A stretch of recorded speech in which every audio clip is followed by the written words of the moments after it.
Due to pandemic ਕਿਉਂਕਿ ਬਾਹਰੋਂ ਲੋਕ ਆਉਣੇ ਬੰਦ ਹੋ ਗਏ ਸੀ ਕੈਨੇਡਾ ਦੇ ਵਿੱਚ, ਤਾਂ ਜਿਹੜੀ ਇੱਕ ਇਹਨਾਂ ਦੀ ਕੋਟੇ ਹੁੰਦੇ ਆ ਪੀਆਰ ਦੇ ਕਿ ਇੰਨੇ ਲੋਕਾਂ ਨੂੰ ਦੇਣੀ ਆ, ਤਾਂ ਉਹ ਘੱਟ ਰਹਿ ਗਏ ਸੀਗੇ 2020 ਦੇ ਵਿੱਚ ਵੀ ਤੇ 21 ਦੇ ਵਿੱਚ ਵੀ। ਤਾਂ ਫਿਰ ਲਿਬਰਲ ਗਵਰਨਮੈਂਟ ਨੇ ਇੱਕ ਨਵੀਂ ਪਾਲਿਸੀ ਕੀਤੀ ਸੀ TR ਟੂ PR, ਜਿਹਦੇ 3 ਪ੍ਰੋਗਰਾਮ ਸੀ। ਸਟੂਡੈਂਟਸ ਦੇ ਲਈ 40,000, ਅਸੈਂਸ਼ੀਅਲ ਵਰਕਰਸ ਦੇ ਲਈ 30,000 ਤੇ ਹੈਲਥ ਵਰਕਰਸ ਦੇ ਲਈ 20,000 ਦਾ ਇੱਕ ਪਾਲਿਸੀ ਕੀਤੀ ਸੀ ਕਿ 90,000 ਲੋਕ ਅਸੀਂ ਪੱਕੇ ਕਰਨੇ ਨੇ। ਉਹਦੇ ਵਿੱਚੋਂ 40,000 ਤਾਂ ਪਹਿਲੇ ਦਿਨ ਹੀ ਫਿਲ ਹੋ ਗਏ ਸੀਗੇ 24 ਘੰਟਿਆਂ ਦੇ ਵਿੱਚ, ਤੇ ਜਿਹੜੇ ਅਸੈਂਸ਼ੀਅਲ ਵਰਕਰ 30,000 ਸੀਗੇ ਉਹ ਲਗਭਗ 2.5 ਮਹੀਨੇ ਪ੍ਰੋਗਰਾਮ ਚੱਲਿਆ, ਉਹ ਵੀ ਬੰਦ ਹੋ ਗਿਆ ਸੀ। ਤੇ ਜਿਹੜਾ 20,000 ਹੈਲਥ ਵਰਕਰਸ ਵਾਲਾ ਪ੍ਰੋਗਰਾਮ ਹੈ ਉਹ ਅਜੇ ਚੱਲ ਰਿਹਾ ਹੈ। ਉਹਦੇ 'ਚ ਅਜੇ ਲਗਭਗ 7-8 ਹਜ਼ਾਰ ਜਿਹੜੀ ਐਪਲੀਕੇਸ਼ਨ ਉਹ ਲੱਗੀ ਆ, ਬਿਕੋਜ਼ ਉਹਦੇ 'ਚ ਸਟੂਡੈਂਟ ਬਹੁਤ ਘੱਟ ਜੋਬ ਕਰਦੇ ਨੇ, ਤਾਂ ਉਹ ਅਜੇ ਓਪਨ ਆ, ਉਹ ਨਵੰਬਰ 5 ਤੱਕ ਲਗਾ ਸਕਦੇ ਨੇ ਲੋਕ। ਹੁਣ ਇਹਦੇ ਵਿੱਚ ਜਿਹੜਾ ਰਿਜ਼ਲਟਸ ਆਉਣ ਦਾ ਹੈਗਾ ਕਿ ਅਸੈਂਸ਼ੀਅਲ ਵਰਕਰਸ ਦੇ ਵਿੱਚ ਸਾਡੇ ਕੋਲ ਅਜੇ ਕੋਈ ਰਿਜ਼ਲਟ ਨਹੀਂ ਆਉਣ ਲੱਗੇ, ਕਿਉਂਕਿ ਉਹ ਮੋਸਟਲੀ ਫਾਈਲਸ ਨੇ ਜਿਹੜੀਆਂ ਲੇਟ ਲੱਗੀਆਂ ਨੇ, ਉਹਨਾਂ ਨੂੰ ਹਜੇ 2 ਮਹੀਨੇ ਹੋਏ ਨੇ।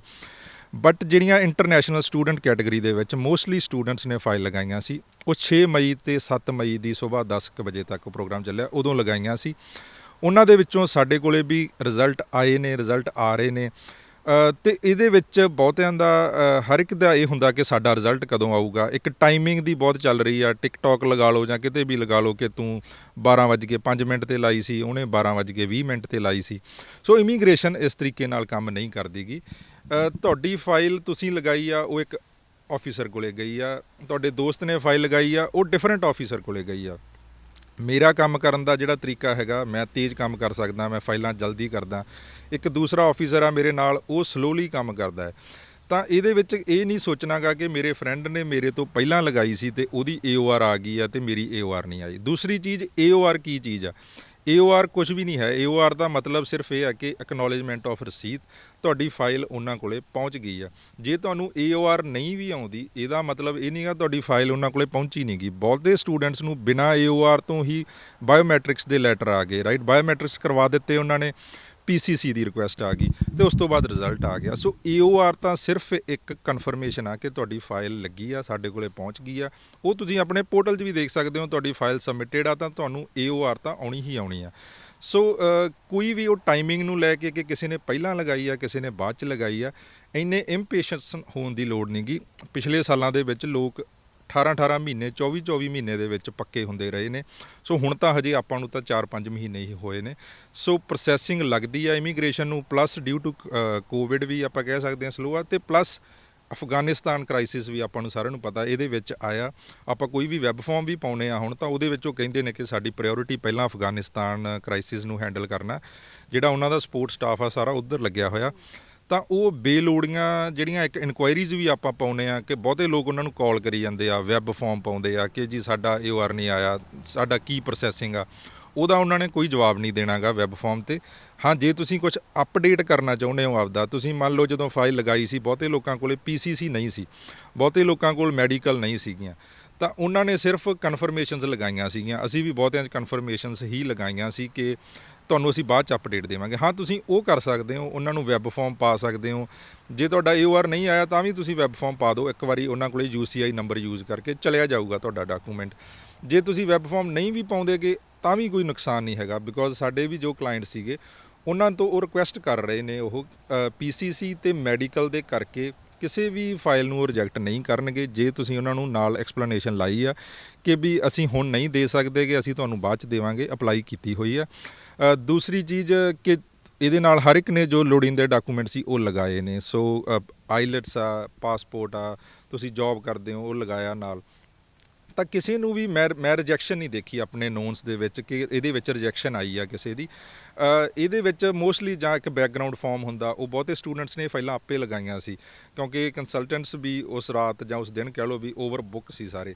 ਤਾਂ ਉਹਦੇ ਕਰਕੇ ਬਹੁਤਿਆਂ ਨੇ ਜਿਹੜੇ ਫਾਰਮ ਪਹਿਲਾਂ ਕਦੇ ਦੇਖੇ ਨਹੀਂ ਸੀ, ਭਰੇ ਨਹੀਂ ਸੀਗੇ, ਤਾਂ ਉਹਨਾਂ ਨੇ ਥੋੜ੍ਹੇ ਬਹੁਤ ਸਿਰਫ ਜਿਹੜਾ ਬੈਕਗਰਾਊਂਡ ਫਾਰਮ ਆ ਉਹਦੀ ਦੁਬਾਰਾ ਰਿਕੁਐਸਟ ਆਉਂਦੀ ਆ ਕਿ ਇਹਨੂੰ ਪੂਰਾ ਭਰ ਕੇ ਭੇਜੋ। ਉਹਦੇ ਵਿੱਚ ਕਿਉਂਕਿ ਬਹੁਤੇ ਲੋਕ ਗੈਪ ਛੱਡ ਦਿੰਦੇ ਨੇ ਭਰਨ ਵੇਲੇ, ਉਹ ਆਪਾਂ 10 ਸਾਲ ਦੀ ਹਿਸਟਰੀ ਦੇਣੀ ਹੁੰਦੀ ਉਹਨਾਂ ਨੂੰ ਜਾਂ ਆਪਾਂ 18 ਸਾਲ ਤੋਂ ਬਾਅਦ ਦੀ।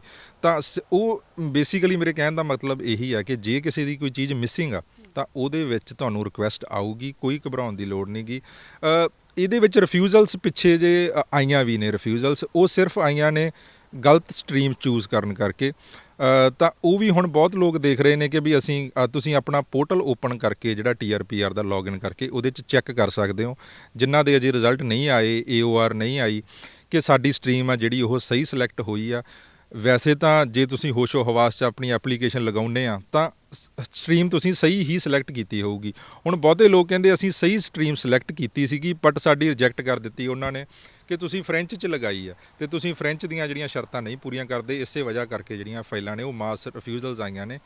ਇਹਦਾ ਕਾਰਨ ਸਿਰਫ ਇਹੀ ਆ ਕਿ ਉਸ ਰਾਤ ਕਹਿ ਲਓ ਜਾਂ ਜਦੋਂ ਵੀ ਉਹ ਐਂਡ ਹੋ ਰਿਹਾ ਸੀਗਾ ਜਿਹੜਾ ਇਹਨਾਂ ਦਾ 40,000 ਦਾ ਕੋਟਾ, ਤਾਂ ਬਹੁਤੇ ਲੋਕ ਇਨ ਪ੍ਰੋਸੈਸ ਸੀਗੇ ਫਾਈਲਾਂ ਲਾਉਣ ਦੇ। ਉਹ ਜਦੋਂ 40,000 ਦਾ ਜਿਹੜਾ ਇਹਨਾਂ ਦਾ ਟ੍ਰਿਗਰ ਸੀਗਾ ਉਹ ਕਲਿੱਕ ਹੋ ਗਿਆ ਕਿ ਜਿਹੜਾ ਕੋਟਾ ਪੂਰਾ ਹੋ ਗਿਆ, ਸਿਸਟਮ ਬੰਦ ਹੋ ਗਿਆ। ਜਿਹੜੇ ਲੋਕ ਇਨ ਪ੍ਰੋਸੈਸ ਸੀਗੇ ਫਾਈਲ ਸਬਮਿਟ ਕਰਨ ਦੇ, ਉਹਨਾਂ ਦੀ ਜਿਹੜੀ ਸਟਰੀਮ ਸੀ ਉਹ ਆਟੋਮੈਟਿਕਲੀ ਜਿਹੜਾ ਉਸ ਤੋਂ ਥੱਲੇ ਸਟਰੀਮ ਸੀਗੀ ਫ੍ਰੈਂਚ ਇੰਟਰਨੈਸ਼ਨਲ ਗ੍ਰੈਜੂਏਟਸ ਜਾਂ ਕਹਿ ਲਓ ਫ੍ਰੈਂਚ ਅਸੈਂਸ਼ੀਅਲ ਵਰਕਰ ਅਤੇ ਫ੍ਰੈਂਚ ਹੈਲਥ ਵਰਕਰ ਵੀ ਹੈ, ਤਾਂ ਉਹ ਉਹਦੇ 'ਚ ਚਲਿਆ ਜਾਂਦਾ ਸਿਸਟਮ। ਅਤੇ ਉਹ ਹੁਣ ਜਦੋਂ ਆਫਿਸਰ ਦੇਖਦਾ ਹੈ ਕਿ ਤੁਸੀਂ ਫ੍ਰੈਂਚ ਦੇ ਵਿੱਚ ਲਗਾਈ ਆ, ਫ੍ਰੈਂਚ ਦਾ ਕੋਈ ਟੈਸਟ ਨਹੀਂ ਲਗਾਇਆ, ਨਾਲ ਆਈਲੈਟਸ ਲਗਾਈ ਆ, ਤਾਂ ਉਹ ਸੁਭਾਵਿਕ ਆ ਕਿ ਉਹ ਰਿਜੈਕਟ ਹੀ ਹੋਣੀਆਂ ਨੇ ਫਾਈਲਾਂ। ਸੋ ਉਹ ਤੁਸੀਂ ਜਿਨ੍ਹਾਂ ਦੇ ਨਹੀਂ AOR ਆਏ, ਇੱਕ ਚੀਜ਼ ਉਹ ਵੀ ਕਨਫਰਮ ਕਰ ਸਕਦੇ ਹੋ ਆਪਣੇ ਪੋਰਟਲ ਓਪਨ ਕਰਕੇ ਜਾਂ ਆਪਣੇ ਕੰਸਲਟੈਂਟ ਨੂੰ ਕਹਿ ਕੇ ਕਿ ਸਾਡੀ ਜਿਹੜੀ ਸਟਰੀਮ ਆ ਉਹ ਬਿਲਕੁਲ ਸਹੀ ਚੂਜ਼ ਕੀਤੀ ਆ ਜਾਂ ਗਲਤ ਕੀਤੀ ਆ। ਵੈਸੇ ਤਾਂ ਸਹੀ ਕੀਤੀ ਹੋਊ ਸਾਰਿਆਂ ਨੇ, ਬਟ ਉਹ ਸਿਰਫ ਉਹੀ ਗਲਿਚ ਆ ਜਿਹੜਾ ਜਿਨ੍ਹਾਂ ਨੇ ਫਾਈਲਾਂ ਲਾਸਟ 'ਤੇ ਲਾਈਆਂ ਸੀ ਉਹਦੇ ਕਰਕੇ ਰਿਫਿਊਜ਼ਲਸ ਆਈ ਆ। ਉੱਦਾਂ ਇਹਦੇ ਵਿੱਚ ਮੇਰਾ ਜਿਹੜਾ ਪਰਸਨਲ ਮੰਨਣਾ ਹੈ, ਅਤੇ ਹਰ ਇੱਕ ਨੂੰ ਮੈਂ ਇਹੀ ਕਹੂੰਗਾ, ਇਹਦੇ ਵਿੱਚ ਰਿਫਿਊਜ਼ਲਸ ਆਉਣ ਦੇ ਬਹੁਤ ਚਾਂਸਸ ਘੱਟ ਨੇ। ਉਹਨਾਂ ਨੇ 70,000 ਲੋਕ ਪੱਕੇ ਕਰਨੇ ਨੇ ਤਾਂ ਉਹ ਕਰਨਗੇ। ਉਹ ਜੇ ਤੁਹਾਡੇ ਤੋਂ ਕੋਈ ਡਾਕੂਮੈਂਟ ਦੀ ਲੋੜ ਆ ਤਾਂ ਉਹ ਮੰਗਣਗੇ। ਤੇ ਫਿਰ ਜਿਨ੍ਹਾਂ ਨੇ ਆਪਣੇ ਸਪਾਊਸ ਦੀ ਵੀ ਲਗਾਈਆਂ ਨੇ ਫਾਈਲਾਂ, ਤੇ ਉਹਨਾਂ ਦੇ ਸਪਾਊਸ ਅਗਰ ਇੰਡੀਆ ਦੇ ਵਿੱਚ ਨੇ ਜਾਂ ਹੋਰ ਫੈਮਿਲੀ ਮੈਂਬਰ ਨਾਲ ਉਹਨਾਂ ਨੇ ਲਗਾਈ ਹੈ, ਤਾਂ ਉਹਨਾਂ ਦੇ ਲਈ ਰਿਸਪੌਂਸ ਆਉਣ 'ਚ ਕੋਈ ਦੇਰੀ ਹੋ ਰਹੀ ਹੈ? ਹਾਂਜੀ, ਸੋ ਪਿੱਛੇ ਜੇ ਇੱਕ ਚੀਜ਼ ਹੁੰਦੀ ਆ ਨਾ ਕਿ ਮੈਂ ਕਲੀਅਰ ਕਰ ਦੇਵਾਂ ਇੱਥੇ ਕਿ ਦੋ ਵੈਬਸਾਈਟਸ ਨੇ। ਇੱਕ ਤਾਂ ਹੈਗੀ ਆ www.cic.gc.ca ਜਿਹੜੀ ਕਿ ਇੱਕ ਸਰਕਾਰੀ ਵੈਬਸਾਈਟ ਹੈ। ਗਵਰਨਮੈਂਟ ਦੇ ਜੋ ਵੀ ਅਪਡੇਟਸ ਆਉਂਦੇ ਨੇ ਉਹ ਇਹਦੇ 'ਤੇ ਆਉਂਦੇ ਨੇ। ਅਤੇ ਇੱਕ ਵੈਬਸਾਈਟ ਆ ਜਿਹੜੀ ਲੋਕਾਂ ਨੂੰ ਭੁਲੇਖਾ ਇੰਡੀਆ ਦੇ ਵਿੱਚ ਵੀ ਅਤੇ ਇੱਥੇ ਵੀ ਬਹੁਤੇ ਲੋਕਾਂ ਨੂੰ, ਉਹ ਹੈਗੀ ਆ CIC.com। ਜਿਹੜੀ CIC.com ਆ ਉਹ ਇੱਕ ਕਿਊਬਿਕ ਦੇ ਜਾਂ ਮੌਂਟਰੀਅਲ ਦੇ ਕਹਿ ਲਓ ਲਾਇਰ ਦੀ ਵੈਬਸਾਈਟ ਆ, ਜਿਹੜੀ ਕਿ 25-30 ਸਾਲ ਤੋਂ ਚੱਲ ਰਹੀ ਆ। ਅਤੇ ਉਹ ਇੱਕ ਪੈਰਲਲ ਆਪਾਂ ਕਹਿ ਦਈਏ ਖੜੀ ਹੋ ਗਈ ਉਹਦੇ ਵੈਬਸਾਈਟ ਕਿ ਲੋਕ ਉਸ ਵੈਬਸਾਈਟ 'ਤੇ ਜਾਂਦੇ ਨੇ ਦੇਖਣ ਦੇ ਲਈ। ਤਾਂ ਜਿਹੜੀ ਉਹ ਪ੍ਰੋਸੈਸਿੰਗ ਡਿਲੇਜ਼ ਵਾਲੀ ਜਿਹੜੀ ਨਿਊਜ਼ ਸੀਗੀ ਉਹ ਉਸ ਵੈਬਸਾਈਟ 'ਤੇ ਆਈ ਸੀਗੀ। ਉਹਨਾਂ ਨੇ ਆਪਦੇ ਅੰਦਰੋਂ ਟਿਪ ਕੀਤੇ ਹੋਣੇ ਆ ਤਾਂ ਉਹ ਪਾਉਂਦੇ ਰਹਿੰਦੇ ਨੇ। ਵੈਬਸਾਈਟ ਉਹ ਵਧੀਆ ਹੈਗੀ ਆ ਸੋਰਸ ਆਫ ਇਨਫੋਰਮੇਸ਼ਨ ਵਾਸਤੇ। ਤਾਂ ਐਕਚੁਅਲ 'ਚ ਇਮੀਗ੍ਰੇਸ਼ਨ ਵੱਲੋਂ ਕੋਈ ਪੁਖਤਾ ਤੌਰ 'ਤੇ ਨਹੀਂ ਇਹ ਕਿਹਾ ਗਿਆ ਸੀ ਕਿ ਵੀ ਉਹਨਾਂ ਦੀ ਪ੍ਰੋਸੈਸਿੰਗ ਸਲੋ ਆ। ਬਟ ਹੁਣ ਜੇ ਦੋਨੋਂ ਮੀਆਂ ਬੀਵੀ ਇੱਥੇ ਨੇ, ਹਸਬੈਂਡ ਵਾਈਫ ਇੱਥੇ ਨੇ, ਤਾਂ ਉਹਨਾਂ ਦੀ ਪ੍ਰੋਸੈਸਿੰਗ ਸੁਭਾਵਿਕ ਆ ਕਿ ਤੇਜ਼ ਹੋਊਗੀ, ਕਿਉਂਕਿ ਉਹਨਾਂ ਦੀ ਜਿਹੜੀ ਮੈਡੀਕਲ ਆ ਜਾਂ ਕੋਈ ਵੀ ਬੈਕਗਰਾਊਂਡ ਚੈੱਕ ਆ ਜਾਂ ਉਹਨਾਂ ਦੀ ਜੌਬ ਬਾਰੇ ਚੈੱਕ ਆ ਉਹ ਇੰਟਰਨਲੀ ਇੱਥੇ ਹੀ ਹੋ ਜਾਣਾ। ਜੇ ਹੁਣ ਮੇਰਾ ਇੱਕ ਪਾਰਟਨਰ ਇੰਡੀਆ ਹੈ, ਜਿੱਦਾਂ ਸਾਡੇ ਕੋਲ ਵੀ ਫਾਈਲਸ ਲੱਗੀਆਂ ਹੋਈਆਂ ਨੇ, ਤਾਂ ਜੇ ਉਹ ਇੰਡੀਆ ਨੇ, ਤੁਹਾਡੇ ਬੱਚੇ ਇੰਡੀਆ ਨੇ, ਉਹਨਾਂ ਦੇ ਮੈਡੀਕਲ ਹੋਣੇ ਨੇ, ਉਹ ਮੈਡੀਕਲ ਐਕਸਪਾਇਰ ਹੋ ਗਏ ਨੇ, ਫਿਰ ਉਹ ਦੁਬਾਰਾ ਮੰਗਦੇ ਨੇ, ਤਾਂ ਉਹਦਾ ਪ੍ਰੋਸੈਸਿੰਗ ਦਾ ਫਰਕ ਆਲਵੇਜ਼ ਹੋਊਗਾ ਹੀ ਹੋਊਗਾ। ਬਟ ਮੈਂ ਇੱਕ ਰੀਸੈਂਟਲੀ ਸਾਡੇ ਕੋਲੇ PR ਦੀ ਅਪਰੂਵਲ ਆਈ ਆ, ਉਹਦੇ ਵਿੱਚ ਲੜਕੀ ਇੱਥੇ ਆ ਅਤੇ ਉਹਨਾਂ ਦੇ ਜਿਹੜੇ ਸਪਾਊਸ ਆ ਉਹ ਇੰਡੀਆ ਨੇ। ਉਹਨਾਂ ਨੇ ਇੱਥੇ ਜਿਹੜਾ ਹੈਗਾ ਲੜਕੀ ਦਾ COPR ਜਿਹੜਾ ਸੀਗਾ ਉਹ ਸਾਰਾ ਕੁਝ ਇਸ਼ੂ ਕਰ ਦਿੱਤਾ। ਜਿਹੜੀ ਸਪਾਊਸ ਦੀ ਅਸੀਂ ਜਿਹੜੀ ਉਹਨਾਂ ਨੂੰ ਰਿਕੁਐਸਟ ਪਾਈ ਹੋਈ ਆ ਕਿ ਕਿਉਂਕਿ ਜਿਹੜਾ ਬੰਦਾ ਇੰਡੀਆ 'ਚ ਹੈ ਉਹਨੂੰ ਪਹਿਲਾਂ ਪਾਸਪੋਰਟ ਰਿਕੁਐਸਟ ਆਉਣੀ ਆ, ਫਿਰ ਉਹਨੇ ਪਾਸਪੋਰਟ ਸਬਮਿਟ ਕਰਨਾ, ਫਿਰ ਉਹਦੇ ਸਟੈਂਪ ਲੱਗਣੀ ਆ, ਫਿਰ ਉਹਨੇ ਫਲਾਈ ਕਰਕੇ ਇੱਥੇ ਆਉਣਾ ਅਤੇ ਉਹਦਾ ਜਿਹੜਾ PR ਕਾਰਡ ਏਅਰਪੋਰਟ 'ਤੇ ਇਸ਼ੂ ਹੋਣਾ। ਜਿਹੜਾ ਬੰਦਾ ਇੱਥੇ ਬੈਠਾ ਉਹਦੀ ਹੁਣ ਡਿਜੀਟਲ ਲੈਂਡਿੰਗ ਹੋ ਜਾਂਦੀ ਹੈ ਘਰੇ ਬੈਠੇ ਦੀ, ਉਹਨੂੰ ਘਰੇ ਬੈਠੇ COPR ਆ ਜਾਂਦੀ ਹੈ। ਸੋ ਓਬਵੀਅਸਲੀ ਆ ਕਿ ਜੇ ਤੁਹਾਡਾ ਇੱਕ ਪਾਰਟਨਰ ਇੰਡੀਆ ਹੈ ਤਾਂ ਤੁਸੀਂ ਐਕਸਪੈਕਟ ਕਰ ਸਕਦੇ ਹੋ ਕਿ ਉਹਦਾ ਡਿਲੇ ਹੋਊਗਾ। ਬਟ ਆਪਾਂ ਇਹ ਨਹੀਂ ਕਹਿ ਸਕਦੇ ਕਿ ਬਹੁਤ ਲੰਬਾ ਡਿਲੇ ਹੋਊਗਾ। ਰਿਜ਼ਲਟ ਆਉਣ ਲੱਗ ਪਏ ਨੇ। ਐਟਲੀਸਟ ਜਿਹੜਾ ਬੰਦਾ ਇੱਥੇ ਬੈਠਾ ਉਹਦੀ ਫਾਈਲ ਨੂੰ ਨਹੀਂ ਉਹ ਰੋਕਦੇ, ਜਿੱਦਾਂ ਮੇਰੇ ਕੇਸ ਦੇ ਵਿੱਚ ਹੋਇਆ। ਇੱਥੇ ਜਿਹੜਾ ਪਾਰਟਨਰ ਸੀਗਾ ਉਹਦਾ COPR ਉਹ PR ਹੋ ਗਿਆ, ਇਸ਼ੂ ਹੋ ਗਿਆ। ਹਾਂ, ਜਿਹੜਾ ਦੂਸਰਾ ਪਾਰਟਨਰ ਆ ਉਹਦੇ ਪਾਸਪੋਰਟ ਰਿਕੁਐਸਟ ਆਊਗੀ, ਉਹ ਸਬਮਿਟ ਹੋ ਜਾਊਗਾ ਅਤੇ ਉਹਦਾ ਵੀ ਰਿਜ਼ਲਟ ਆ ਜਾਊਗਾ। ਸੋ ਕੋਈ ਇੰਨਾ ਜ਼ਿਆਦਾ ਘਬਰਾਉਣ ਦੀ ਜਾਂ ਉਹਦੀ ਲੋੜ ਨਹੀਂ ਹੈਗੀ, ਸਭ ਦੇ ਰਿਜ਼ਲਟ ਆ ਜਾਣਗੇ।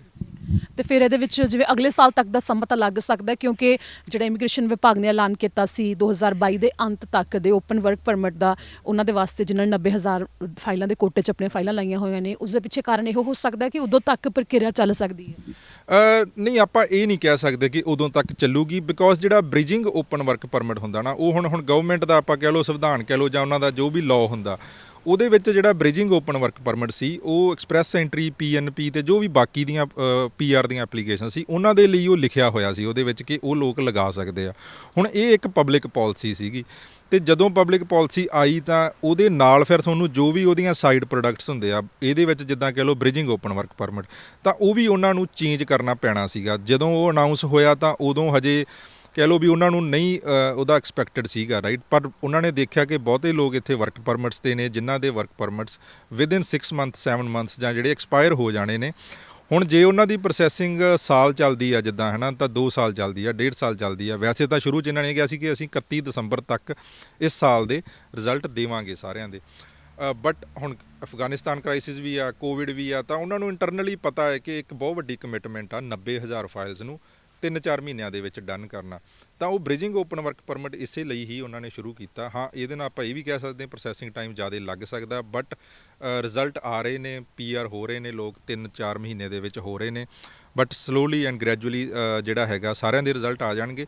ਸੋ ਜੇ ਕਿਸੇ ਨੂੰ ਲੋੜ ਆ ਮਤਲਬ ਇੱਥੇ ਵਰਕ ਪਰਮਿਟ ਵਧਵਾਉਣ ਦੀ, ਜਾਂ ਕਹਿ ਲਓ ਵੀ ਉਹਨਾਂ ਨੇ ਕੰਮ ਕਰਨਾ ਹੈ ਅੱਗੇ, ਉਹਨਾਂ ਦਾ ਖਤਮ ਹੋ ਰਿਹਾ ਹੈ ਵਿਦਿਨ 4 ਮੰਥਸ, ਤਾਂ ਉਹ ਡੈਫੀਨੇਟਲੀ ਇਹਦਾ ਫਾਇਦਾ ਉਠਾ ਸਕਦੇ ਨੇ। ਬ੍ਰਿਜਿੰਗ ਓਪਨ ਵਰਕ ਪਰਮਿਟ ਹੈ, $155 ਫੀਸ ਹੈ, $100 ਗਵਰਨਮੈਂਟ ਨੇ ਛੱਡ ਦਿੱਤਾ ਹੈ, ਉੱਦਾਂ 255 ਹੁੰਦੀ ਹੈ। ਤਾਂ ਉਹ $155 ਆਪਦੀ ਫੀਸ ਭਰ ਕੇ ਵਰਕ ਪਰਮਿਟ ਅਪਲਾਈ ਕਰ ਸਕਦੇ ਨੇ। ਤੇ ਜਿਹੜਾ ਪ੍ਰੋਸੈਸਿੰਗ ਦਾ ਟਾਈਮ ਹੈ, ਦੇਖੋ ਪ੍ਰੋਸੈਸਿੰਗ ਦਾ ਟਾਈਮ ਤਾਂ ਜਿਹੜੀ PNP ਲੱਗਦੀ ਆ ਉਹਦੇ ਵਿੱਚ 18 ਤੋਂ 24 ਮਹੀਨੇ ਲੱਗ ਜਾਂਦੇ ਆ। ਬਟ ਤੁਹਾਡੇ ਲਈ ਕੀ ਮੈਟਰ ਕਰਦਾ ਹੈ ਕਿ ਤੁਹਾਡੇ ਕੋਲੇ ਕੈਨੇਡਾ 'ਚ ਲੀਗਲ ਸਟੇਟਸ ਹੈ, ਕੰਮ ਕਰਨ ਦੀ ਤੁਹਾਨੂੰ ਪਰਮਿਸ਼ਨ ਆ, ਵਰਕ ਪਰਮਿਟ ਹੈ, ਤਾਂ ਆਪਣਾ ਕੰਮ ਕਰਦੇ ਰਹੋ। ਜਿਹੜਾ ਗਵਰਨਮੈਂਟ ਦਾ ਕੰਮ ਹੈ ਉਹ ਪ੍ਰੋਸੈਸਿੰਗ ਕਰਦੇ ਰਹਿਣਗੇ, ਤਾਂ ਤੁਹਾਡਾ ਜਿਹੜਾ ਰਿਜ਼ਲਟ ਹੈ ਉਹ ਆ ਜਾਊਗਾ। ਥੋੜ੍ਹਾ ਜਿਹਾ ਲੋਕਾਂ ਨੂੰ ਵੀ ਪੇਸ਼ੈਂਸ ਬਣਾ ਕੇ ਰੱਖਣ ਦੀ ਲੋੜ ਆ, ਕਿਉਂਕਿ ਇਮੀਗ੍ਰੇਸ਼ਨ ਕੋਲੇ ਬਹੁਤ ਤਰ੍ਹਾਂ ਦੀਆਂ ਫਾਈਲਸ ਜਾਂਦੀਆਂ ਨੇ, ਹੈ ਨਾ। ਕੇਅਰ ਗਿਵਰਸ ਆ ਹੁਣ 30,000 ਹੋ ਜਾਣੀਆਂ, ਪੇਰੈਂਟਸ ਦੀਆਂ ਹੋ ਜਾਣੀਆਂ, ਰਾਈਟ।